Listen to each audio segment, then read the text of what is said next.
Alors voilà enfin l'iPad de troisième génération, donc autrement appelé nouvel iPad ou entre amis l'iPad 3. Donc première constatation, les smart covers restent compatibles, comme vous pouvez le voir. C'est celle de mon ancien iPad 2. Et toujours le même principe, il s'allume dès qu'on l'ouvre. Donc au niveau du poids, il est quand même plus lourd de 50 grammes par rapport à l'ancien. Donc ça reste toujours un objet assez lourd pour lire un livre, on ne pourra pas le tenir comme un Kindle à une seule main. Mais bon, ça reste encore acceptable et pas trop fatigant pour les mains. Pour ce qui est des dimensions, c'est la profondeur qui a évolué. On est passé de 8,8 à 9,4 mm, donc c'est pas énorme, et ça se ressent quasiment pas, ça c'est beaucoup moins gênant. Donc la grosse innovation, comme vous en doutez, c'est le nouvel écran qui double la résolution par rapport à l'ancien iPad. On passe de 1024 par 768 à 2048 par 1536. Ça nous fait une résolution de 264 pixels par pouce et ça suffit à Apple pour appeler ça du Retina. C'est-à-dire qu'on ne va pas pouvoir voir les pixels à l'œil nu, à moins de se coller vraiment à l'écran, on les perçoit un tout petit peu. Chose qu'on n'arrive pas à faire avec l'iPhone 4 ou l'iPhone 4S. Mais quand même, ça reste exceptionnel, c'est du jamais vu sur un écran aussi petit. Alors le processeur, qui maintenant s'appelle A5X, a uniquement la partie graphique qui évolue, qui passe en quad-core au lieu de dual-core. Mais par contre, on est en termes de vitesse à 1 GHz, donc la même cadence que l'ancien iPad. Mais on ne remarque pas de différence de vitesse, justement. C'est pas plus lent ou plus rapide grâce à la partie graphique qui est à la hauteur de la qualité de la résolution de l'écran. Alors la première impression dès qu'on allume l'écran, c'est à peu près la même impression qu'on a eue quand on a pu voir un iPhone 4 par rapport à un ancien iPhone 3G ou 3GS. C'est cette impression d'avoir une sorte de papier éclairé ou comme une projection de diapo aussi. On ne sent plus du tout les pixels, donc on oublie vraiment cette notion d'ordinateur quelque part. Et c'est ça qui fait toute la magie de ce nouvel iPad, c'est cet écran. Et je pense que les utilisateurs vont pas tarder à réaliser l'intérêt d'une telle résolution. L'App Store a une page dédiée pour pouvoir présenter les applications qui sont adaptées à cette nouvelle résolution.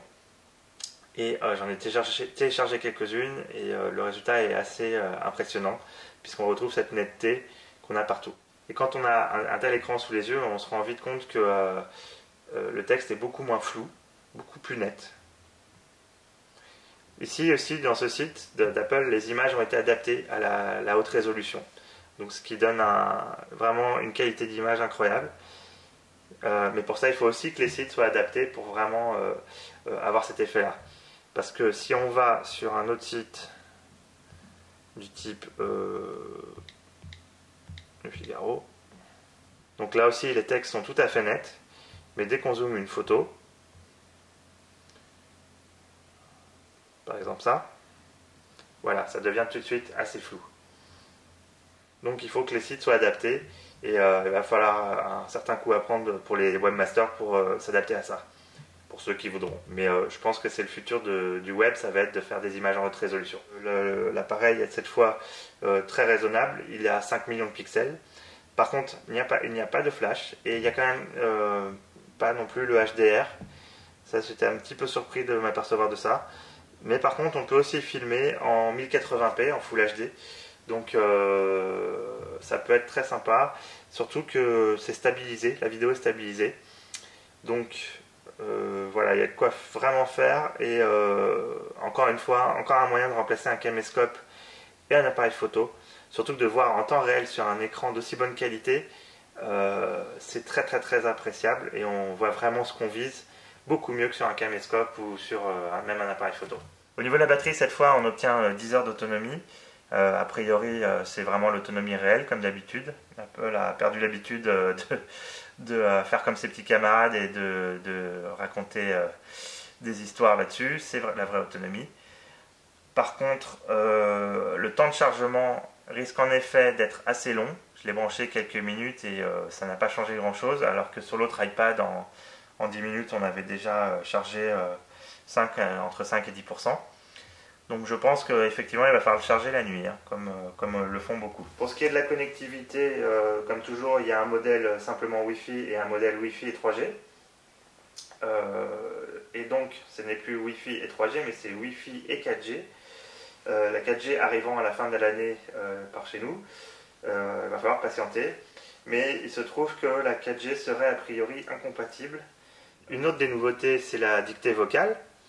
Donc voyons voir un petit peu. Donc on l'obtient en appuyant sur le micro ici. Bonjour, ceci est un test du nouvel iPad pour voir si la dictée fonctionne bien.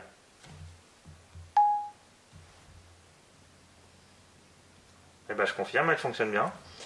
Alors parmi les applications qui sont toujours optimisées dès la sortie d'un nouveau appareil sous iOS, on retrouve souvent maintenant Real Racing 2 et Infinity Blade aussi, la version 2. Donc voilà la page des applications qui sont optimisées pour le nouvel écran du nouvel iPad.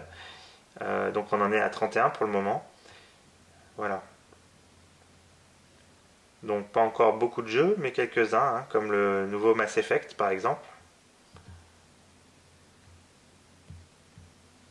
Mais aussi Infinity Blade 2, Modern Combat 3 de chez Gameloft, Sky Gamblers. Voilà.